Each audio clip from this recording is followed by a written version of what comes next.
ना जाने कहाँ गई द्वारकाबाई साहब। जी हाँ, मालूम नहीं।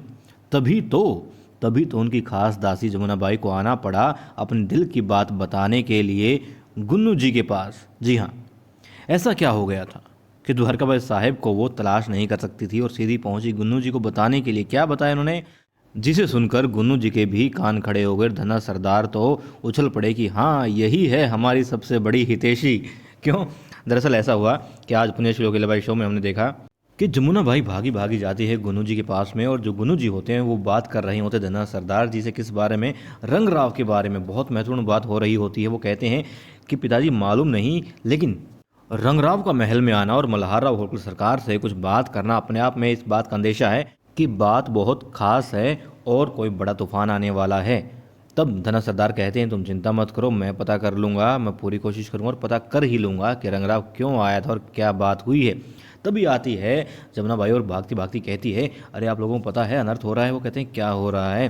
कहते हैं देखो आयोजन हो रहा है। कहते हैं वो तो हर साल होता है। कहते हैं इतना दान पुण्य किया जा रहा है, रानी अहिल्या इतना दान पुण्य कर रही है, हमारी जेब से निकलेगा। तो गुन्नू जी कहते हैं वो तो हर साल होता है, तुम्हें इतनी क्यों चिंता हो रही है? पिछली बार भी हुआ था। तो कहती है मगर इस बार तो हमारी जेब में छेद किया जा रहा है। कैसे किया जा रहा है? वो बताती है कि निजी खर्च में डाल दिया जाएगा, ना कि सरकारी खर्च में, ये जो भी दान पुण्य का काम हो रहा है। गुन्नू जी कहते हैं तुम्हारे पास इतना, तुम्हें कौन सा इतनी बड़ी रकम मिलती है मेहनताने में जो तुम चिंता कर रही हो?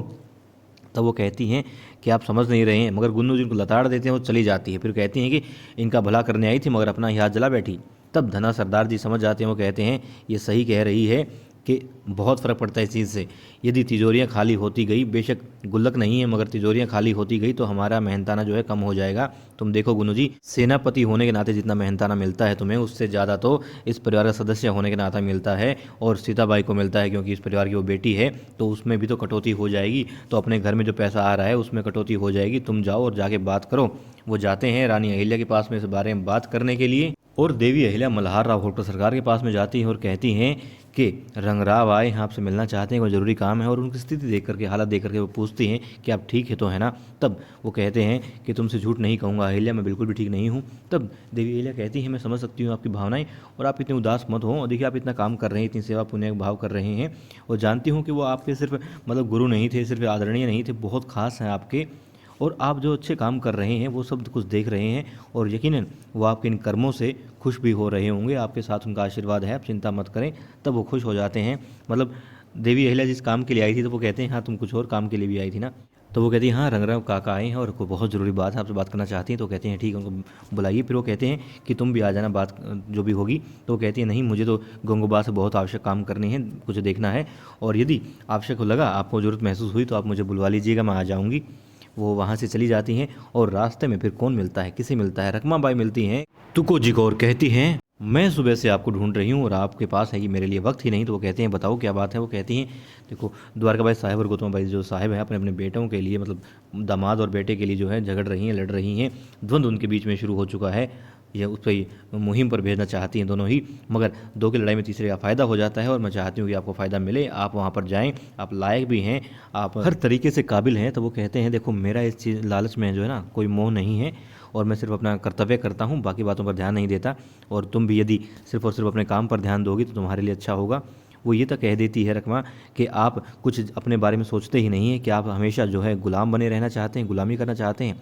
फिर वो थोड़ी गुस्से भरी नज़रों से उसको देखते हैं और वो शांत हो जाती है। फिर कहती है मैं तो ऐसे ही कह रही थी, मगर फिर भी अपने भविष्य के बारे में सोचना चाहिए। तो कुछ ही कहते हैं कि देखो ऐसा है कि वक्त पर जिसको जो मिलना होता है मिल जाता है। मैं फल की आस नहीं करता, हाँ बस मुझे मेरा कर्तव्य करना है, और मैं मल्हार राव होटल सरकार का जो है उनकी सेवा कर रहा हूँ, कर्तव्य अपना निभा रहा हूँ, मेरे लिए वही काफ़ी है। फिर दिखाते हैं कि रानी अहिल्या और गंगोबा कक्ष में होते हैं, और गुन्नू जी वहाँ पर आते हैं। वो कहते हैं कि आप कोई हिसाब किताब का काम कर रही हैं? तो वो कहती हैं हाँ, हम हिसाब किताब का काम कर रही हैं। और गंगोबा ने तो ऐसे हिसाब बना रखा था, मगर मैं फिर भी देख रही हूँ, क्योंकि जो ये दान पुण्य का जो भी काम है वो हमारे सरकारी खर्च ना होकर के निजी खर्च से होना चाहिए। तो वो कहते हैं कि ऐसा नहीं है, और हमेशा से ऐसा नहीं होता आया है, ये सरकारी खर्च से ही होता है। गंगोबा भी उनका समर्थन करते हैं गुन्नू जी की बात का, और कहते हैं कि ऐसा ही होता आया है, और सिर्फ हमारे यहाँ ही नहीं, हर जगह ऐसा ही होता है। तब देवी अहिल्या कहती हैं कि देखिए ऐसा है, पेशवा जी की क्षति जो है हमारी निजी क्षति है, और आप देख पा रहे हैं, शायद आपको मालूम नहीं होगा, जब उनकी मृत्यु हुई तो मल्हार राव होलकर सरकार ने 8 दिन तक खाना नहीं खाया था, और आज भी अपने कक्ष में ही है, किसी से बात नहीं कर रहे हैं, कुछ खाया पिया नहीं उन्होंने, बहुत ही उदास है। तो आप समझ नहीं पा रहे हैं उनकी स्थिति को। मैं देख करके आई हूँ, मिल करके आई हूँ। वो एक निजी क्षति है हमारे लिए, कोई ऐसा नहीं है कि सार्वजनिक क्षति हो। राजा थे तो हर किसी के लिए, ऐसी बात नहीं है। और जब उन्होंने हमारे लिए इतना कुछ सोचा है, हम उनके प्रति इतना कुछ सोचते हैं, तो वो हमारी निजी क्षति हुई। और जो भी हमें काम करना है, क्योंकि भावनाएं हमारी इतनी जुड़ी हुई हैं उस चीज़ के लिए कि हमें हमारी वो निजी ही लगते हैं, हमारे निजी ही थे, तो हम भला सार्वजनिक या सरकारी जो कार्यों के रूप में उसको कैसे देख सकते हैं? निजी खर्च ही होना चाहिए। और वो कहती हैं, जवाब देकर जोर देकर कहती हैं कि ऐसा है कि सरकारी खर्च के लिए या सरकारी कामों के लिए निजी खर्च से पैसा चला जाए वो चलेगा, मगर निजी कामों के लिए सरकारी जो धन है वो इस्तेमाल नहीं होगा, अब से तो बिल्कुल भी नहीं होगा। और ये सारी बातें मल्हार राव होलकर सरकार सुन रहे होते हैं। उनकी आंखों में पानी आ जाता है। वो कहते हैं कि रानी अहिल्या को सिर्फ ये ऐसा ही नहीं है कि शिक्षा दी है, बातें उसने सुनी हैं, समझी है, वो भावनाएं भी समझती है। वो कहते हैं बहुत बहुत धन्यवाद अहिल्या कि तुमने मेरी भावनाओं को इस कदर समझा।